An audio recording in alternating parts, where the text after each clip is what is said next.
And it was trying to show that these had been ordinary women before and after the freedom struggles.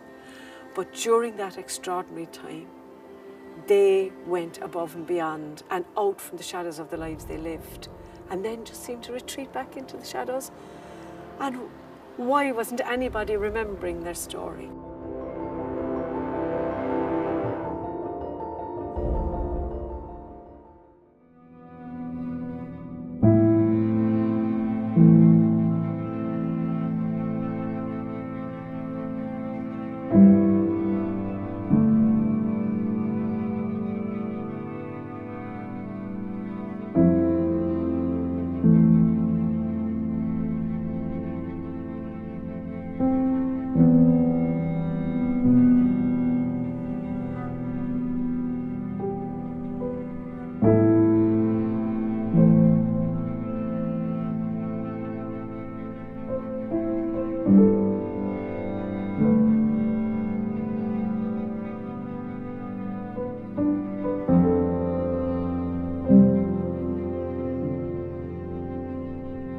Nora and Sheila Wallace are my grandnaunts through my mother's side.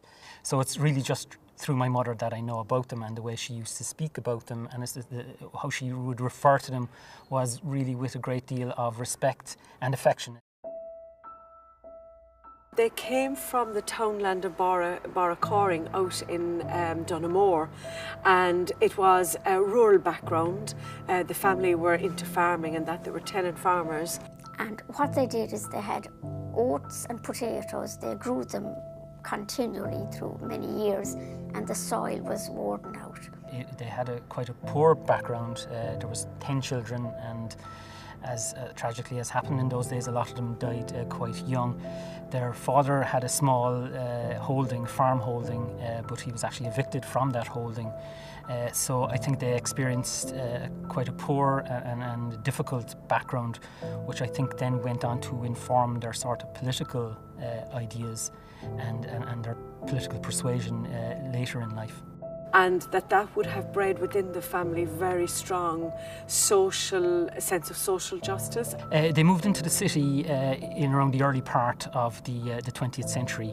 The 1911 census indicates that they were both in a shop in Brunswick Street as it was then, and St. Augustine Street as it is now. We're on St. Augustine Street in the centre of the city, where Sheila and Nora Wallace had their shop, which acted as headquarters for the Cork No. 1 Brigade 100 years ago. We think this is the approximate location of the shop, as it has been replaced by modern buildings since then. My father, John Wallace, he was actually brother to the sisters, Nora and Sheila. And he very much admired the works they did. And he just loved the shop. It was a religious shop, a newsagent's, sold tobacco. But it gradually becomes much more than that. Even prior to the 1916 Rising, and then even well prior to the War of Independence, it's a shop that was noted for its love of the Irish language, where you could get Irish language magazines that were beginning to be published. It was a shop that held pamphlets for the trade union movement and for Connolly and Larkin, because both Sheila and Nora actually had a huge sense of labour and the Irish labour movement and trade union politics. And they were both members of the citizen army, that they see the phrase, the cause of Ireland is the cause of labour, the cause of labour is the cause of Ireland. They buy into that Connolly message big time. Yeah, they seem to become more and more involved in the sort of the nationalist movements and the sort of labour movement. So they became friendly with national figures like James Connolly. They also knew Countess Markievicz, with whom they had quite a lot of dealings with later during the War of Independence. So they seem to move in those sort of nationalist circles. And again, their shop, they become a meeting place for those that were in Conradh na Gaeilge, those that were in the trade union movement, and those that were in the burgeoning volunteer movement. From 1912, 1913, the Irish volunteer movement, which was being established as a support to Home Rule initially, starts gathering momentum. Great numbers join all over Ireland, and there's a great group here in Cork. And some of the key members are Tomás McCurtain and Terence McSweeney. One person who was very close to all of them was Terence McSweeney, better known as Terry. They always said he was tall, and he had a glance of flashing brightness. Well, I think because of the sort of the people that they were with, that they were friendly with, and who shared their same sort of ideals, they were kind of identified as being people who were very much committed to the idea of nationalist separatism. And so the shop became a kind of a place where people went to discuss political topics, and they also were able to get publications that were of a political nature that were difficult to get elsewhere. Now, when the First World War breaks out in 1914, a number of the Cork volunteers decide they are not going to back the call to go to war and back the war that Redmond asks them to do. And they split, and they reform themselves as the Irish Volunteer Force and the Irish Volunteer Movement. And that's where the Wallace sisters really then come into that movement for independence. And they strike up a very strong friendship with Thomas McCurtain and Terence McSweeney and all that inner core, like Tig Barry and others, who were going to be operating in the city as the next few years develop with the independence struggle. But the friendships are established in that period. And they come in and out of the shop, and they have a chat. And of course, the funny stories told, boasting of his stewardship, that this evening he just went into the shop and Nora was upstairs doing something, and he decided to take, he sat behind the counter, and when Nora came down,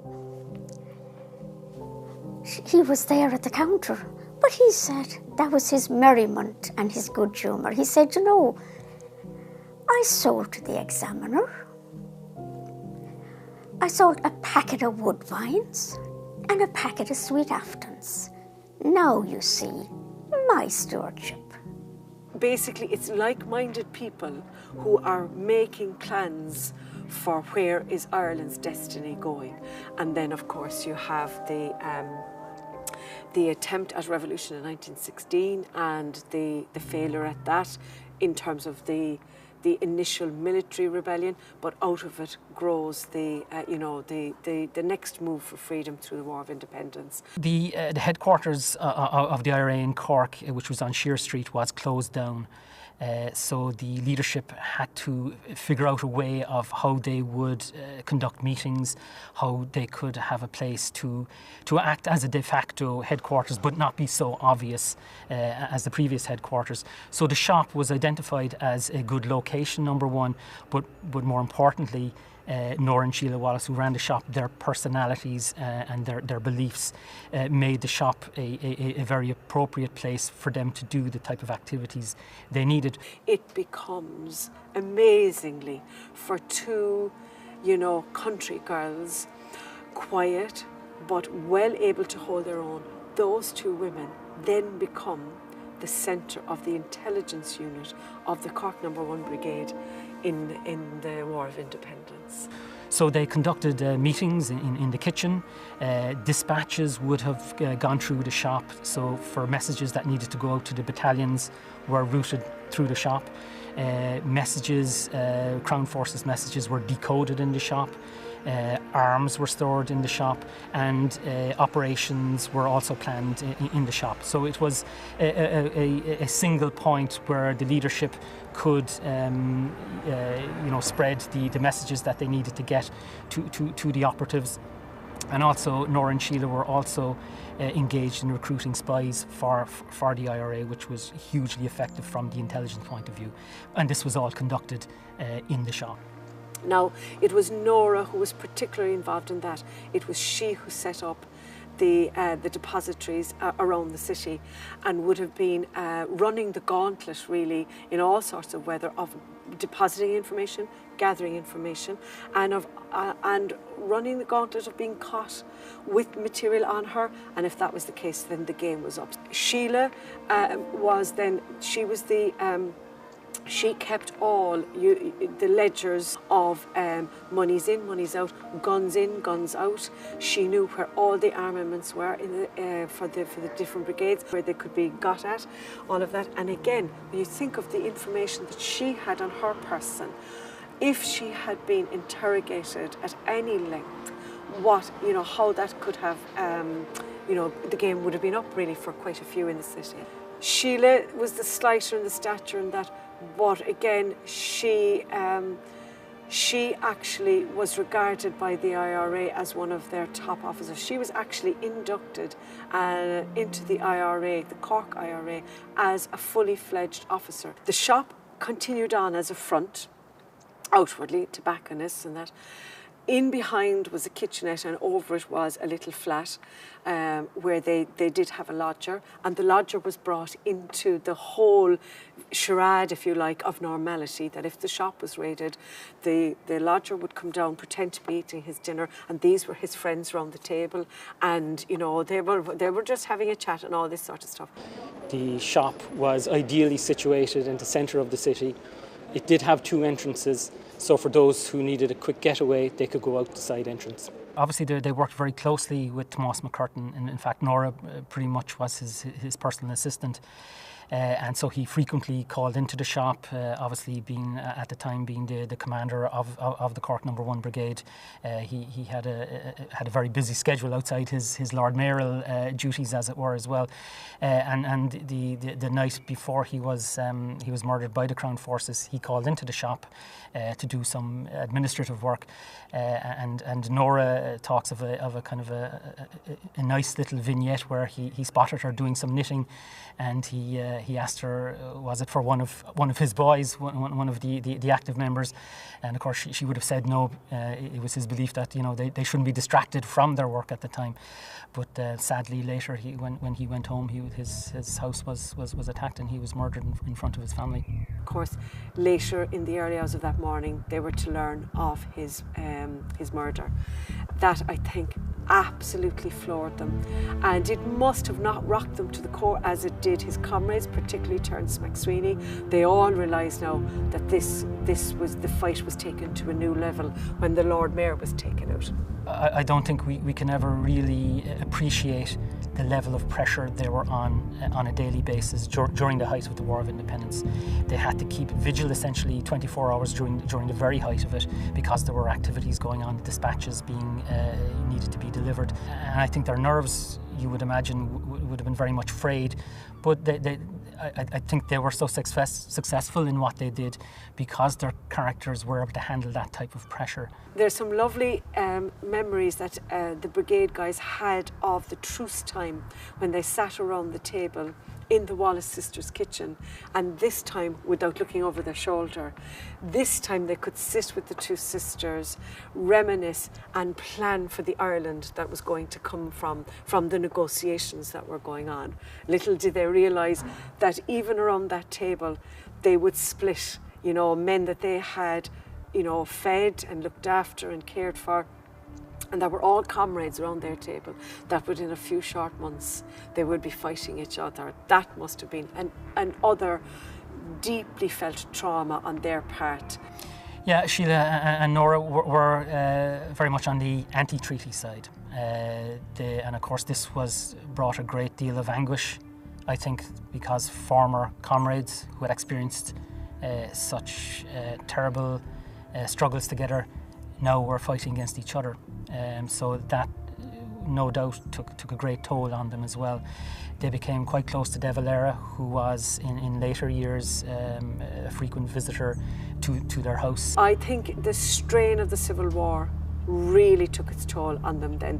They were under a lot of pressure and tension during the War of Independence, and a lot of activities from their kitchen did result in deaths and things like that.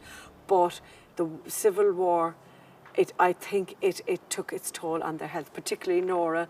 Nora developed TB and was very weakened by it, and she would have been physically the stronger of the two sisters. After the Civil War, when the fledgling state was getting up and running, you know, and there was pensions available to people who had given service or given active service during the War of Independence, Nora and Sheila, because they were women, had to fight a great deal harder than their comparative male comrades. because the assumption was that women didn't take that sort of active role. They very much was seen as taking a supportive role, but Nora and Sheila were at the very centrum of the activities, and they were privy to all the intelligence and the communications, which was a huge part of their role.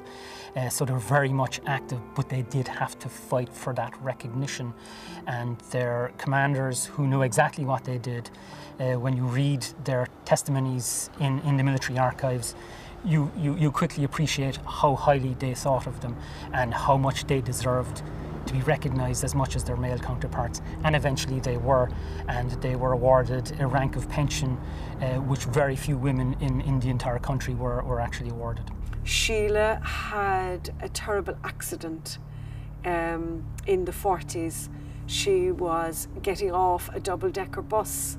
It was the old ones, with the handle at the back where you swung off the thing.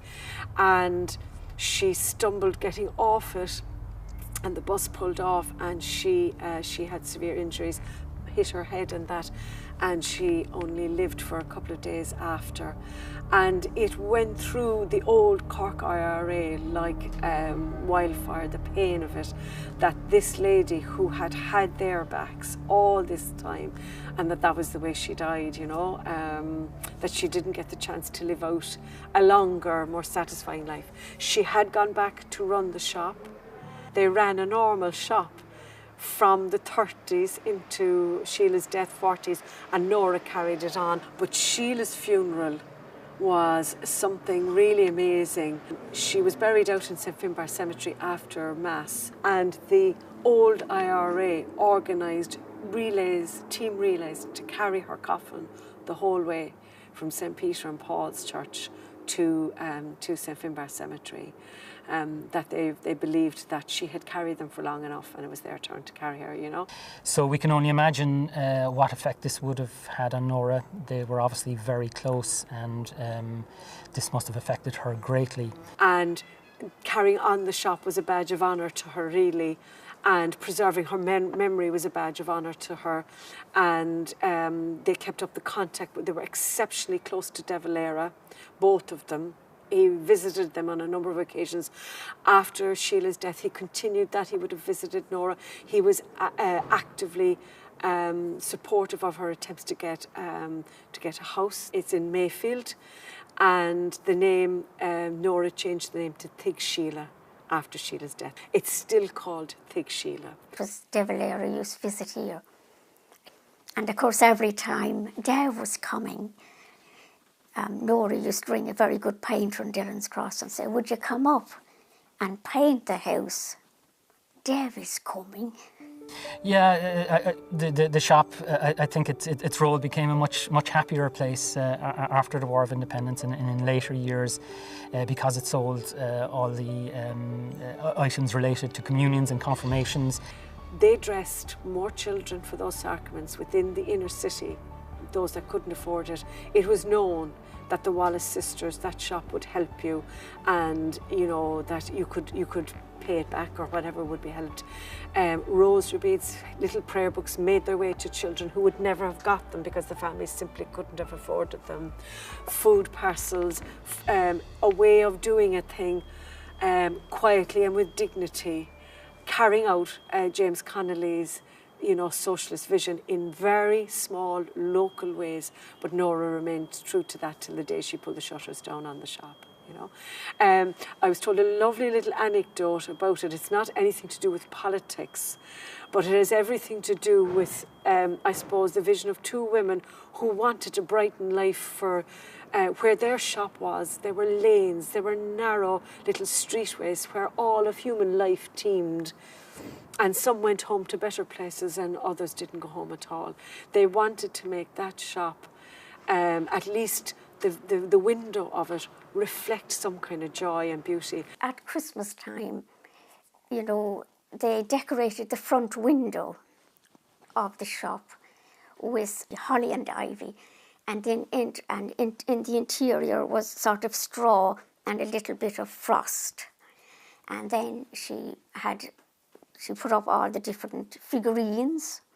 Because they knew that there were plenty of families who wouldn't have had any of that paraphernalia for Christmas and would at least give through their window some sense of joy in that. Nora died in September 1970.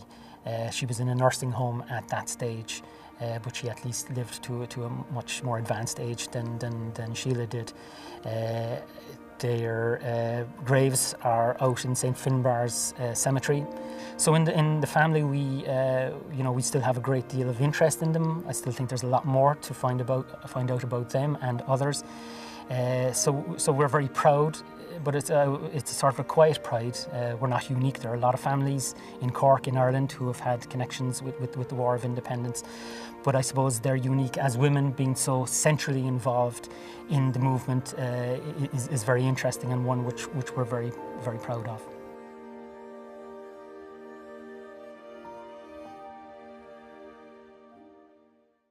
Mary McSweeney was actually born in Surrey in England in 1872, and she spent a couple of years there with her family. There were 7 in all, plus the mother and father. And then the family came back to Cork to settle and to work and to put down roots here. She was the eldest of the family.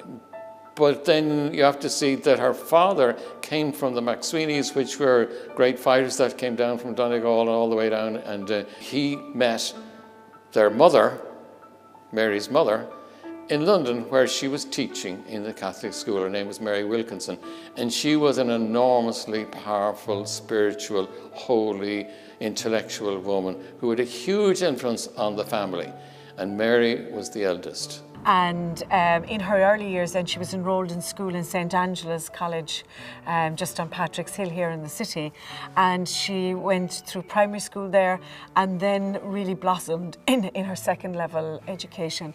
But she had persistent health issues with polio and different things that led to some deformity in one of her feet, and she had an issue with a limp for most of her life and that. But she overcame a lot of that, and she overcame absences from school by being a very diligent student when she was there, and she was a very intelligent lady, and that kind of blossomed in her in second level.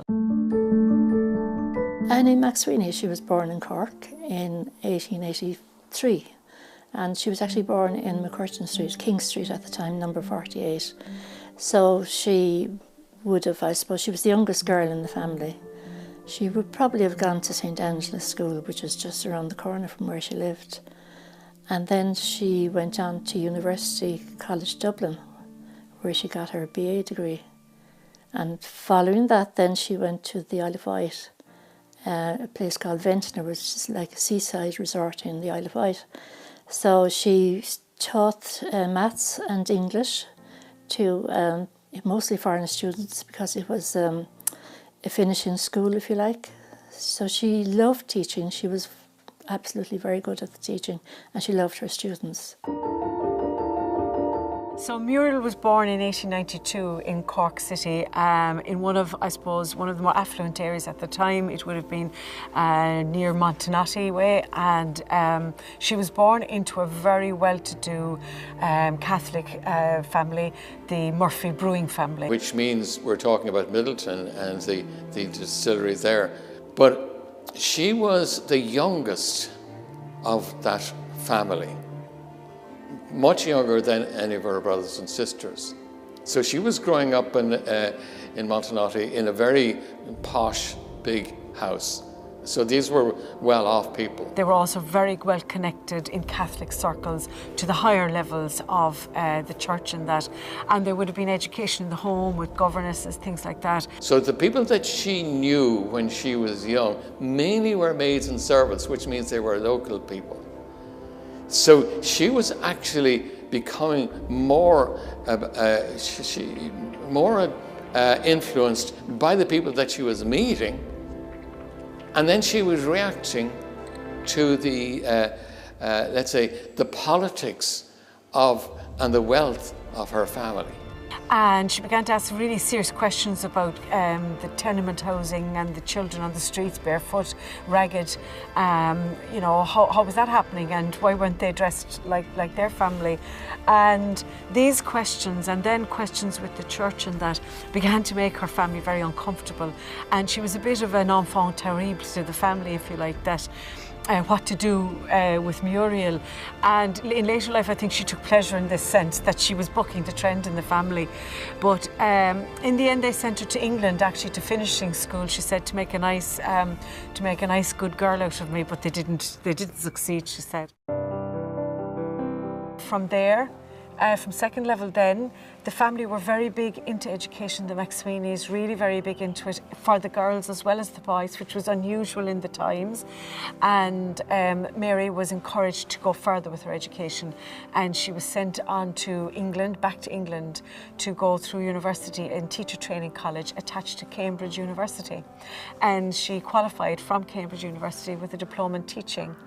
The father, he went off to Australia to try and get a bit of income, because things were really bad in Ireland and for the Irish and so on. And the mother, who was this amazing influence and very spiritual, very holy woman, she died. So ostensibly then Mary was the mother of the family, but she was also the breadwinner because she was the oldest of them all. So she was faced with really keeping the family together, keeping a roof over their heads, and also finding work for herself. So she went back to her old alma mater, St. Angela's, and they employed her as a teacher there. I suppose Mary got involved really once she came back to Cork, because she was coming back to a Cork that was moving out, as I said, out of the loyal kind of tradition and into thinking more of nationalist questions. This was a time that was very anti-women, and it was very difficult. And Mary was growing out of that circumstance, you know, asserting the rights. We're children of God. You know, we are equal. And then by 1910, she was getting herself involved in things like the Munster Franchise League, helping, she was becoming a suffragist to look for the vote for women. She felt it was their right, not something that even needed to be fought for. It was their right, they should have it. And from there, she, like many other women like her, she was brought into the language movement. She joined the Gaelic League. She was a lifelong lover of Irish, not a fluent speaker herself, but she had great graw for the language. And then that kind of really started to politicise her, and she began to then listen to the friends that Terence was bringing home as well. As I said, there was a very close bond between them, and his involvement in the volunteers from 1912, 1913 on, she was listening, she was interested, and she was very supportive of him. And then from 1914, of course, she was looking for a parallel movement that she could join, and that was Cumann na mBan. And she was in that really from the ground up all the way. That really formed her thinking. All her skills of organisation came out. She was a very forthright woman. She was a very able woman. All of that ability in her was really coming to the fore through Cumann na mBan. I think it was the outbreak of World War I, 1914, that Annie came back to Cork. And of course, the Cumann na mBan had been founded, and she joined Cumann na mBan like her sister, and she got involved in all the activities of Cumann na mBan. One of the stories about Annie, she's in the top of a bus, and she's this is well before 1916, and she's looking out in the bus and she sees this, is it like a funeral or a demonstration or something? And there was a Donovan Rossa demonstration of some sort, a march in Cork. And she's looking at this and saying, what's this about, and so on. And she looked, and behind it were just a small number of people. But there was our brother Terry, and he had a shining light in his eyes. And she said, God, I'm seeing something in Terry I hadn't seen before. She came back to Cork in 1914, having finished in the finishing school in England, and immersed herself in the cultural activities as would be expected of her class, if you like. She was involved in music circles, drama circles, poetry, that sort of thing. Formed a great friendship with a lady called Geraldine Sullivan Neeson, who was also, instrumental in bringing her into the Republican movement. But she was very friendly with the McSweeney family, and so they would have attended soirees together that the McSweeneys would have been at, Mary and Annie possibly, and then Terence was involved in the Celtic Literary Society, so they would have encountered him there as well. And it was in the context of these, in this era of learning music, and that she met him. So she now is a radical, and she now is rejecting the Murphy thing and the wealth and the power and the privilege and so on. And here is Terence McSweeney, the radical, who is going to help to free Ireland of all of this, to get out from under the yoke of all this stuff and so on. Initially, it wasn't an instant attraction from his part anyway, because of, I think, of who she was. She said that he was a bit suspicious of her background and of where she came from, and of course there was money involved in all of that. But gradually the IRA in Cork came to take to her and to realise that she was very committed and very interested, albeit very young. And gradually, I think Terence McSweeney was gradually won over, and they became initially friends. Now, it really gelled when he was caught up in the 1916 Rising. She has a witness statement of what happened in 1916, of her involvement at the time. And the Tuesday or Wednesday before Easter Sunday and the Rising on the Monday, she was asked to go to Dublin by Tomás McCurtain. And that was to set up a meeting with Sean McDermott and Tom Clark and James Connolly with her brother Terence. He wanted to go up and meet them the following day because they were worried, I think, because there was a split in the organisation in Dublin, and they were worried in case things go wrong, which they did afterwards. But when she got to Dublin, she was met by Sean McDermott at the train, but they didn't speak to each other. They actually travelled on the same tram to Thomas Clark's house, and they didn't sit together, so they just kept apart because things were so dangerous in Dublin at the time. When she went to the house, she told them what she was asked, that her brother wanted to come up the following day, and they said no, it would be too dangerous for him. Following the Rising, when there was so much uproar in Cork, the Bishop and the Lord Mayor in Cork made an agreement with the British authorities that the volunteers, if they handed up their arms, that there would be no arrests in Cork. So that agreement was there, and then a couple of days later they found out that they were arresting people. She heard they were arresting people all over the city. And Terence was arrested in the city now there was very little activity in the city, but they were arrested as volunteers, and the family members then were also caught up in the military swoop. Annie was questioned at home rather strongly, and Mary was arrested in St. Angela's College in the middle of class. She was actually marched out in handcuffs. So she was incensed at this. She went off to find the bishop, and she went to his house. He wasn't there, so she found out where he was. She searched for him, she found him, and she more or less gave out to him, because she was saying, it's you organised this agreement, and here they are, and your word can't be worth anything, So I think there was a bit of steel in her to go kind of approach him and tell him more or less, do something about this, which he did. And a few days later then they were all released again. So I think those two things show you that she wasn't kind of shrinking violet. She was able to do what was needed to be done, So again, here's the measure of these women at this time, and I always find this fascinating about them, that even though they were living in an era where they had barely got the vote, some of them, yet the core of them, like Mary McSweeney, they were very strong thinking, independent women who decided ourselves alone means more than just a movement. It applies to me as well. And herself and Annie decided to set up their own school. Now, they rented the premises originally up in Belgrave Place. It's now a hostel, but it was then named Scoil Oíche, or St. Oíche's School. And they decided, if we can't get work anywhere else, we'll start our own school. And in the early years, it was very vibrant. The Republican movement was very good to them. They sent their daughters there, and they had a boys' school up to maybe First Communion age. It was run on a wing and a prayer later, but initially funds from the Republican movement was quite good to them to get it established. They both taught there. Mary was Privida, as she used the title, principal, and Annie, her sister, was Las Privida. Annie taught English and maths. Mary taught Latin and history and religion. So, and then they branched out. Other women from the movement, like Geraldine Neeson, came to teach in the school later.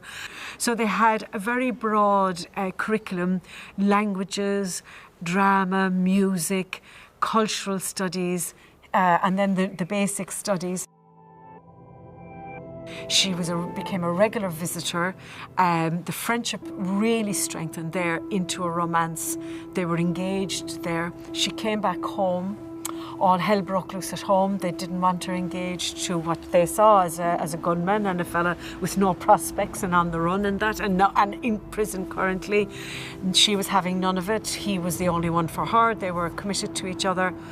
And they told her that obviously that they weren't going to, provide funding for the wedding or anything like that. So she told them that wasn't a problem. She'd wait till she came into her own money, and she did. She came into her own money when she was 25, which was just around June of 1917. And she went over to Bromyard along with Geraldine Sullivan Neeson, and she went with the two sisters, Mary and Annie McSweeney, and a very interesting man later in life, Dick Mulcahy. That was the wedding party that went over to Bromyard Prison. They brought Terence's uniform in a bag, and he was secretly able to get dressed in it under his prison clothes. He got permission for some kind of a ceremony to take place. They allowed a chaplain in to talk to him, who turned out to be one of the Capuchin priests who married them. It was a very historic moment because this girl defies her family, the Murphy family, to marry this man.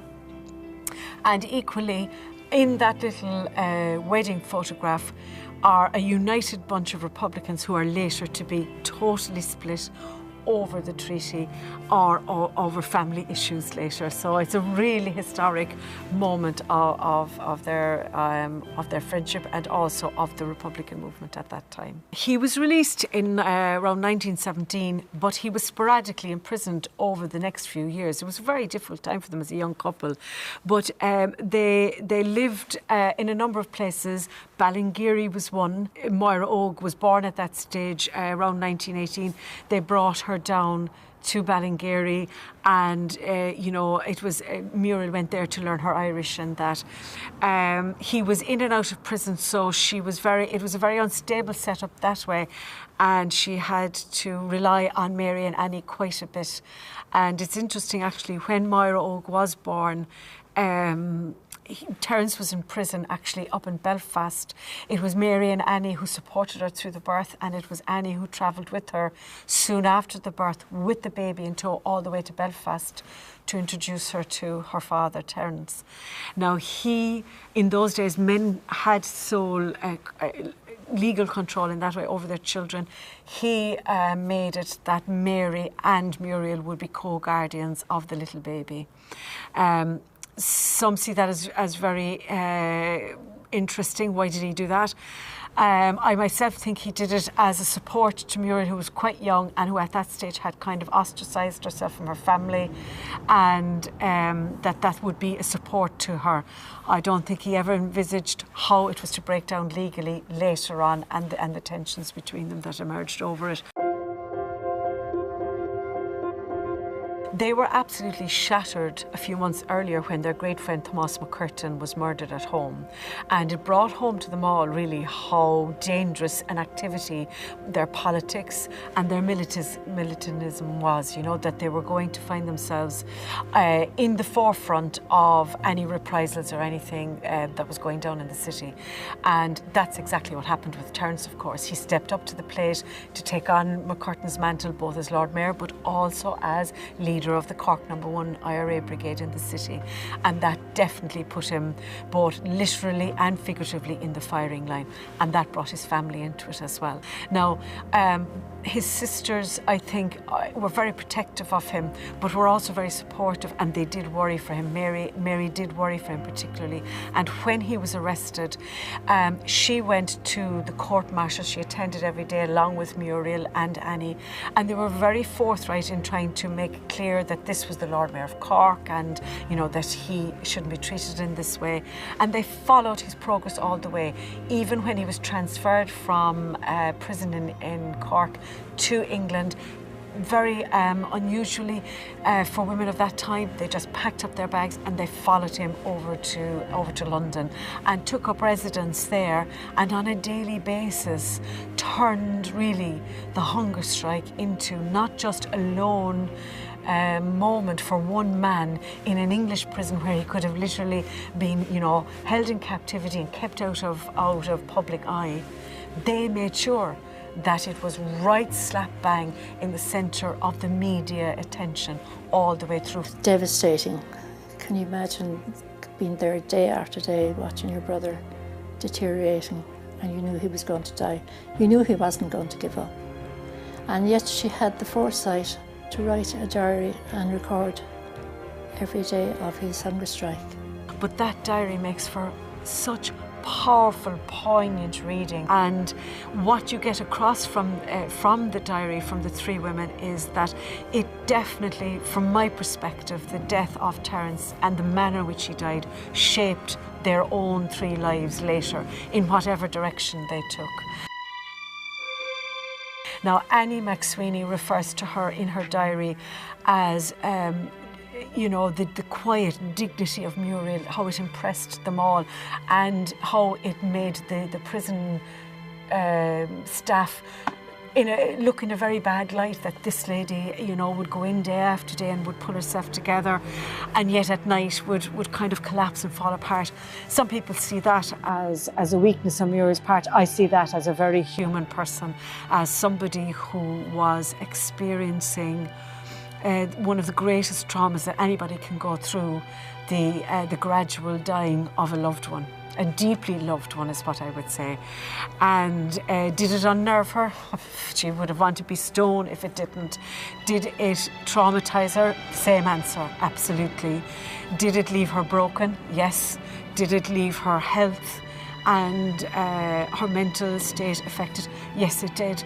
But it affected others around him as well. And she needed, to take time out. And what was she asked to do? Go to America and take on a lecture tour. And so when her brother died, and Terence McSweeney died on hunger strike, she took up the position as a leader carrying on his mission and his vision. And she and Muriel were asked to go to America to continue the campaign which Terence McSweeney had launched, which was to shame the British throughout the world so as to help get rid of the empire. De Valera in particular was very anxious that Irish America would be brought into the picture, and that the death of Terence McSweeney would not be allowed rest there in the grave, if you like, that it would be used as a powerful mobilising tool on the American side of the issues, because the deaths of the two Lord Mayors, then it was followed by the burning of Cork in December of 1920.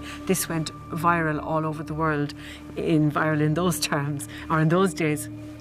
And it led to the setting up of a very powerful American commission, which had a cross-section of American politicians from both parties, but also from American society. In among them was William Randolph Hearst, who was, as you know, a top media mogul really at the time. And he was very influential in publicising what went on at the meetings of the commission, and in particular with Muriel and Mary publicising, and Donal O'Callaghan, the Lord Mayor of Cork, their contributions. And they made headlines all across America in the mainstream newspapers. And following his death and the funeral and all that devastating time for all the family, she had to come back and run the school, because Mary and Muriel went off to America, and they would have the constellation of, you know, travelling to America, meeting people, organising different events in America, whereas she had to go back to the day-to-day running of the school. And she kept that going, and I think, you know, at the end of the day, the school closes at a certain time and you're there on your own, and you're thinking of what happened. So it must have been very hard on her, I think, you know. You know, Annie McSweeney carried a lock of his hair. She cut it from him, carried it in a locket all her life till she died. Moira Oak found it on her when she died. But Mary's speeches in America were incredible. I think she had the Guinness Book of Records for the longest speech ever in an American House of any kind of representatives. So it would be like a state assembly. So she did that all over America, and furthermore, she was really good at it. But the Daughters of the Revolution, these were the upper class American ladies who also could trace their ancestry back to the first ship that went over and so on. And they deemed it appropriate to allow her to speak to them. And so she thanked them very much, and she made her little speech, and then she said, and they said, you know, thank you very much, Miss McSweeney, but you know, we're a little bit uncomfortable about, you know, and she said, well, you're uncomfortable. I appreciate you're uncomfortable. I think what it is that you like our aims, yes, but you don't like our methods. Oh, that's it, Miss McSweeney, we don't like your methods. Oh, you mean things like ambushes? She said, yes, exactly, we don't like ambushes. Can I describe an ambush to you? She said, oh, yes, please, please. Okay. So you have the British soldiers, they're coming along, and you know, they've got their flags and so on, and they're marching in rows of two, you know, and it's very nice, and they're coming to this little bridge. But the other side, they're actually hiding behind the bridge, and they're hiding behind trees, and they're in a low little dips and so on. And then as the British soldiers come over the bridge, these other people start shooting at them. He said, is that what you... Yes, Miss McSweeney, we're not comfortable with that. And she said, I've just described to you the Battle of Concord Bridge, which was the start of the American War of Independence. So she had a way of getting to them, and that would be a classic for her. The general election was held around May of 1921, and Terence's seat, of course, was vacant, and she was put forward as a candidate for Sinn Féin in Cork, and she was elected in her absence. No, so was Donna Logue. They were elected in their absence, but it was really her first taste of mainstream politics. But she knew she could cut it because she had done it in America, and I think it gave her a new lease of life. Now, Muriel herself finishes the trip in America, stays very limited time in Ireland, and goes on to Germany in Wiesbaden, and this is by herself to recover. And she checks into a centre there to, I suppose some would call it a sanatorium, to regain her mental and physical strength. And she just needed, I think, away from Ireland to catch her breath, because Ireland then was drifting into the treaty. And she actually sends in December a letter back to the Dáil saying how she can't believe this is happening, and that if Terry had been alive, he would have voted against it too. She had wanted to go to London to be on the negotiating team for the treaty. She appealed to Dev. They were very close at that time. And people like Collins and Griffith said, oh, no, we don't want her. And Dev was saying, I think she's just a bit argumentative, so maybe we'll leave her out. But in retrospect, they needed somebody strong to actually stand up to the bullying that happens then, which they didn't have. So she voted against the treaty. as did all the women, and along with De Valera they walked out of the Dáil when the vote went against them then.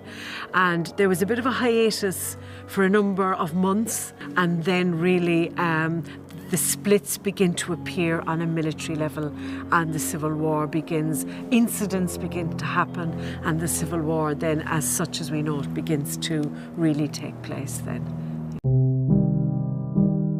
Formally, the British authorities had no idea of how involved the women were, so they didn't take any notice of what was going on. But then when things changed, the people in government knew what the women could do, so I think it was then that all the women were arrested. It wasn't the British authorities who were arresting the women. It was the Free State, as they called it at the time. Mary was arrested, and she was imprisoned in Mountjoy, and she went on hunger strike there. So Annie went to visit her, but they wouldn't let her in. She tried several times to get in, and they wouldn't let her in. So she went on hunger strike outside the prison, and of course she got great support outside. Well, they were very much a partnership. They were very much a team, you know, so if Mary was inside in the jail and she and the other women were being treated very badly, I mean, everything except the worst, basically. And so it needed support outside. And so Annie was the leader outside. And if necessary, a supporting hunger strike outside, then she would do it. You know, she was as determined as any of them and as strong as any of them. And her sister-in-law Muriel was in America at the time of one of the hunger strikes. She marched with Irish Americans with a big placard.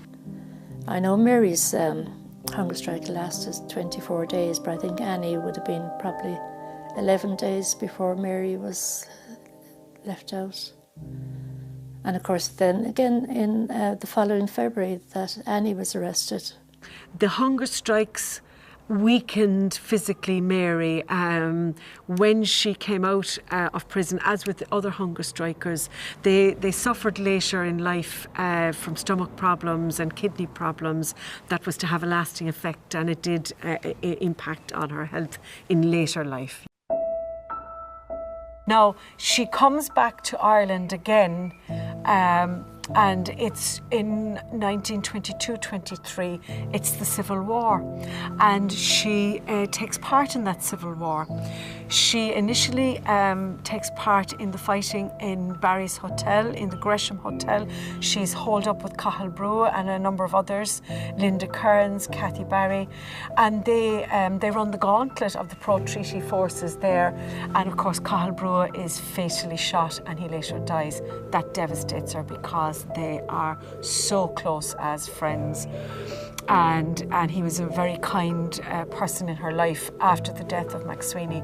After the, I say 23, she was burnt out really from the Civil War and distraught after it. She went off to Germany then, and this time she takes Máire Óg with her. And Máire Óg is about 5, and they really haven't had much time together for say 2.5 to 3 years, which is a big chunk of life in a child's life. So it's attempting to build a relationship which is very sticky, and it remains sticky, certainly from the child's perspective, for most of her formative years, I'd have to say that now. And if you read Máire Óg's book, you get that sense. From the age of 5 till about 12, she is in a whole series of boarding schools in Germany and Austria. And that means she is for long periods of time away from the only parents she knew, and away from the friends and the grandparents that had looked after her in Ireland. Well, Annie kept the school going. I mean, they obviously had a fantastic staff in the school because both of them were missing at long periods over the years, and the school kept going. So Annie kept the school going. Mary, I think, remained political right through the 30s, but it was becoming a very disillusioned road for her because she lost her Dáil seat in 1927. Once, I suppose, William Cosgrave was taking over Cumann na nGaedheal and the establishment really of the Free State, people in Cork were becoming less and less open to the anti-treaty version of the Republican movement, and Mary was beginning to find herself a little bit like yesterday's woman, if you like. And she was raging at the fact that De Valera walked out of the Dáil and said he couldn't accept the treaty, and then 5 years later he walked back in and the same treaty was there, you know, so he couldn't accept it one time, then he accepted it again. So they were totally anti-Dev, and totally, they just felt that the government that was there, it wasn't the Republic. So she began to associate with the political parties, the communist parties in Germany, and she joined circles of them there.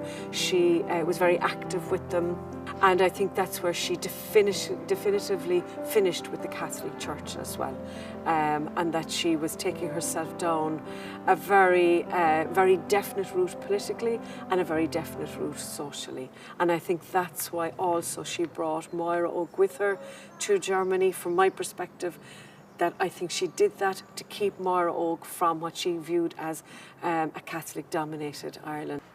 Mary and Annie had their supporters, very strong support in Ireland.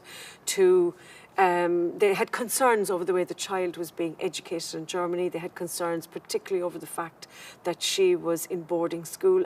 And I think they were lonesome for her as well.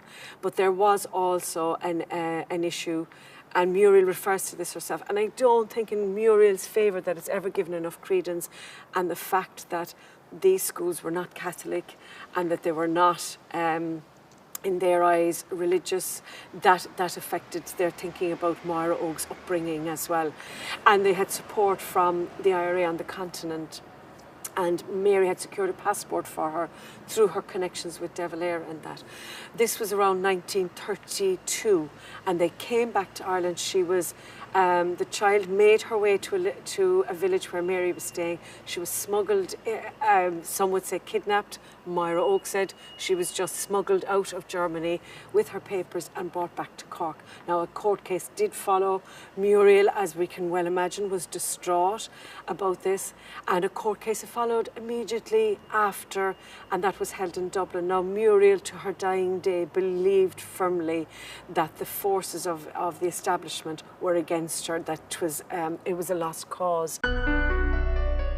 It's one of those awful family tragedies that, you know, is very, very real to lots of us, you know, that we can understand both sides. I think the saddest part about it all was that mother and daughter never reconciled, despite great efforts on the daughter's side.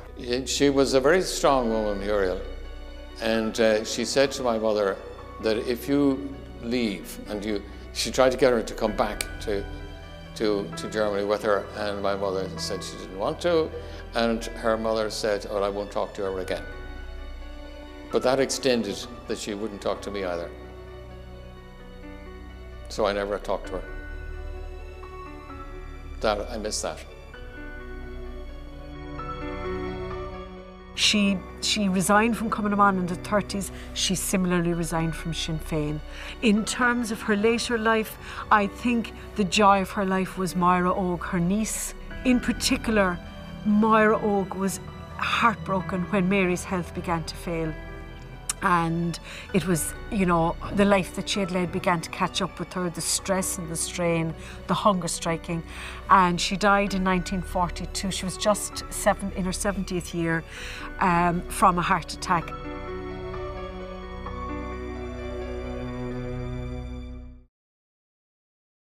She was left on her own, you know, to run the school. And now they had great teachers and they had great support. And I think things were starting to go downhill a little bit because they were accepting students without fees because they felt they couldn't afford it. So in 1954, her health deteriorated and they decided to close the school. But they didn't just close the school, if you like. The students that were there, they made sure that they had somewhere to go. They made sure that they were all looked after. And it was later that year, then October 1954, when Annie got a heart attack and died. She's buried in St. Joseph's Cemetery with Mary and Sean and her mother. In terms of the life that she lived later, very able, highly intelligent woman who got herself interested, as I say, in political issues, particularly with the Communist Party in Germany, and then again with France, and then with Britain, with the British Communist Party, because it had very close links with the Irish Communist Party. So she kind of made links back there. She became close to Michael O'Riordan and later his son Manus in the Irish Communist Party. And she came to visit both him and my mum, Kate Johanna O'Riordan, who was also a member of the Communist Party. And I remember her coming into our sitting room and we all sitting down, and she was dressed in black. And obviously at that stage, she would have been about 70. And to me, obviously, she appeared like an old lady, but very nice. Muriel was showed great empathy, because Manus wanted to ask her some things and she was absolutely delighted. In that first letter, one very nice thing she referred to was, she said she didn't like her name Muriel, and that Terence MacSweeney, her husband, had told her that in Gaelic it was Muirgal, bright sea. And she was very touched by that, and in fact she signed all her letters, her 3 letters, as Muirgal Ban Vic Hivna. And the other person was Hannah Sheehy Skeffington's granddaughter. I only have very vague memories of Muriel. I would have been about 7 or 8 when I met her, and she would have been trying to meet with my father. My father, Owen Sheehy Skeffington, was a senator, and I don't know whether that was connected, but she wanted to meet with him and have him help her with whatever difficulty. She seemed kind of troubled or in difficulty. As I say, I didn't know much more, except that later I'm assuming that it was to do with her daughter. So what's odd is that she would send me books for Christmas.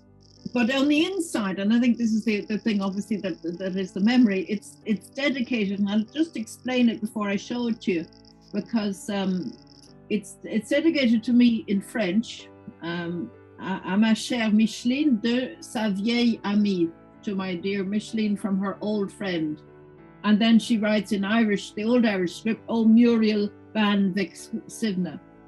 And then in brackets, she puts Madame Terence MacSweeney.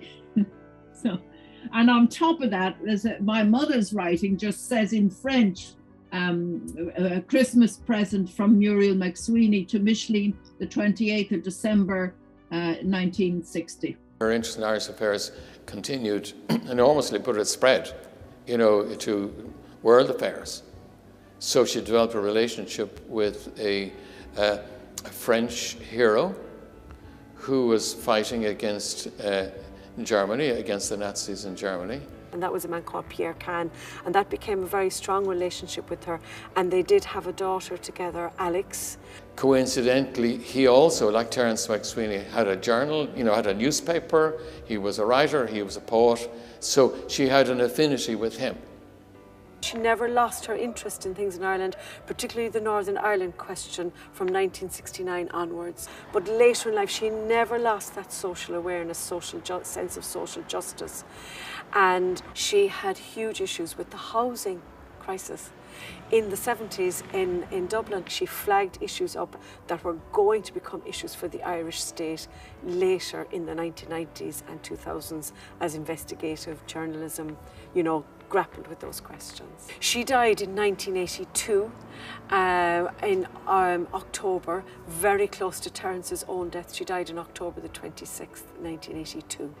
She's buried in Tunbridge Wells in a cemetery in Kent there. But I think it's high time that she was recognised as part of Irish history's story, as more than just Terence MacSweeney's widow. She was a very complex woman. She was a revolutionary in her own right. She was flawed, yes, what human being isn't, but she had passion and she had foresight and she had intellect that she was never given credit for. I think over the years we've heard of all Terence MacSweeney, Padraig Pearse, we've heard of all the men and what they did for Ireland, and they wouldn't have been able to do it without the women. They deserve to be part of that story, to be remembered and also to be looked at and studied, you know. And these 5 women, Mary, Annie and Muriel MacSweeney, and then Nora and Sheila Wallace, like they stepped out of the shadows really of the lives that they were leading, and I mean that in the best sense of that word, of ordinary, and were presented with extraordinary circumstances both in family setup and in the surrounding areas of history that was developing in front of them.